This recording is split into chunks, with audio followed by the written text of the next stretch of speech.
你要是能给我出11万块钱，我就能把这劳保买了。然后呢，咱俩就过日子呗，是不是？我也理解。别唠了，走吧，走。Sure enough, matchmaking is the bright road to wealth. Robbery, with a matchmaking label, suddenly becomes so reasonable.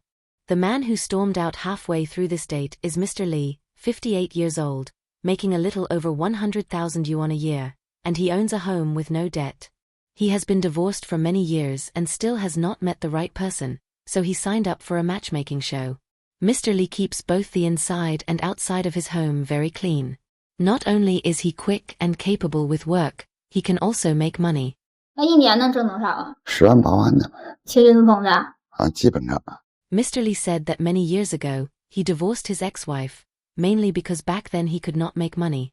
After the divorce, Mr. Lee started working desperately to earn money. With a friend leading the way, he began doing masonry work, and later he started taking jobs on his own. At his peak, he made 5,000 yuan in a single day. 最多一天挣多少？5000，一天我挣过5000，一月挣15万。Seeing this, I even want to go work for Mr. Lee. You are not here to date at all. You are basically a domineering CEO marrying a sweet young wife. Based on Mr. Lee's conditions, the matchmaker brought in Ms. Wong, 53 years old. Ms. Wong has no home and no social security, and she rents a place with her daughter. Ms. Wong's husband passed away from illness 8 years ago. She was once devastated, but now she has come to terms with it, and she still wants to find a companion to spend the rest of her life with. As soon as they met, both of them were quite satisfied with each other. 第一印象真不错。哪个不错？感觉挺温柔的，挺随眼的，就是。挺顺眼，眼缘这挺好。眼缘挺好。行，还行。哪儿行啊？就是挺实在的，挺实惠的。Mr. Lee even took the initiative to start a topic. 今年多大岁数吧？53，虚岁53。你呢？虚岁59。我属鸡的。属兔。哦。属鸡属兔。还是不犯相的。不犯相。Their zodiac signs matched well, and their ages were also suitable. So Ms. Wong asked about Mr. Lee's basic situation. 你平时在家都干啥呀？干活。就是在挖家活。挖家活啊？对，干活。Ms. Wong said that Mr. Lee is capable and can make money, which is the type she likes. After getting to know each other, Mr. Lee was also very satisfied, so he stated his standards for choosing a partner. 我的要求在家好好的，收拾屋、做饭、收拾卫生，就洗洗涮饭就可以。After hearing that, Ms. Wong said she is very good at housework, basically cleaning the place once every day. Mr. Lee was so happy he slapped his thigh. Seeing that Ms. Wong is someone who knows how to live a practical life, he simply asked bluntly what conditions she wanted. 你有啥条件没？太直接了，大哥。对呀，必须直接的。When Ms. Wong stated her request, she really scared Mr. Lee. 给我买个劳保吧。那劳保吧是咋回事呢？是交21万，21万我自己有点。你要是能给我出11万块钱，我就能把这劳保买了。然后呢，咱俩就过日子呗，是不是？ Ms. Wong, you are not here to find a companion. You are clearly here to find a financial source. You really will not stop until you peel a layer off Mr. Lee. So what does Mr. Lee think about this? 谁能保证你3天5天你就走了？你还巴的你撂了，你能多保证？ Mr. Lee said he absolutely could not accept it. Ms. Wong also saw Mr. Lee's concern. Don't let Ms. Wong's honest and plain looks fool you, she still has her own ideas.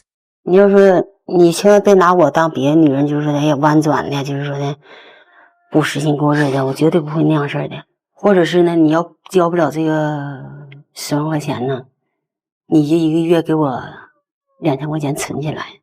I think you're completely money obsessed. You think this is a business deal?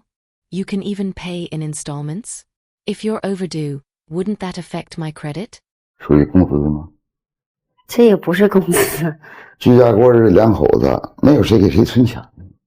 说实在的，在咱家过日子还能缺点钱吗？这说真话。你老说不缺，那不都是你的吗？那都是你一手遮天。搁那抽匣里都告诉他高子，你可以随便花，但是你这个条件太苛刻了。Before Ms. Wong could even finish, Mr. Lee walked out directly. 我也理解。别唠了，走吧。走。Seeing things go wrong, the matchmaker hurried to catch up and ask what was going on.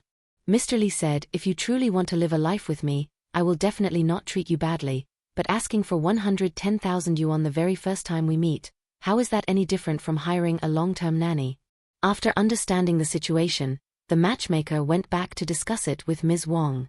那你是啥意思？那你怎么的？是不是？那也就是这里边拿了几万块钱你拿，怎么也拿3个呢？ Ms. Wong's meaning was that if you can't give 110,000 yuan, then at least you have to give her 30,000 yuan first. Faced with Ms. Wong backing down step by step, Mr. Lee had clearly made up his mind, and no matter what, he refused. 他这个动机就不行，他有这个动机，有这想法，搁地久，不能往下。Mr. Lee is also a clear-eyed person. He knows that for Ms. Wong, the balance in his bank book determines how long the marriage can last. If she came for his money, then this kind of relationship definitely cannot last long. To be honest, it was not sudden at all that Mr. Lee walked away, because this matchmaking from the very beginning was not about feelings, but about cost, risk, and who would take responsibility in the end. Ms. Wong's problem was not simply asking for money. It was that she had turned a relationship in advance into a risk transfer agreement. Whether it was 110,000 yuan, 30,000 yuan, or even 2,000 yuan every month, the core issue was never the amount of money, but rather why all the uncertainty had to be paid for by the other person.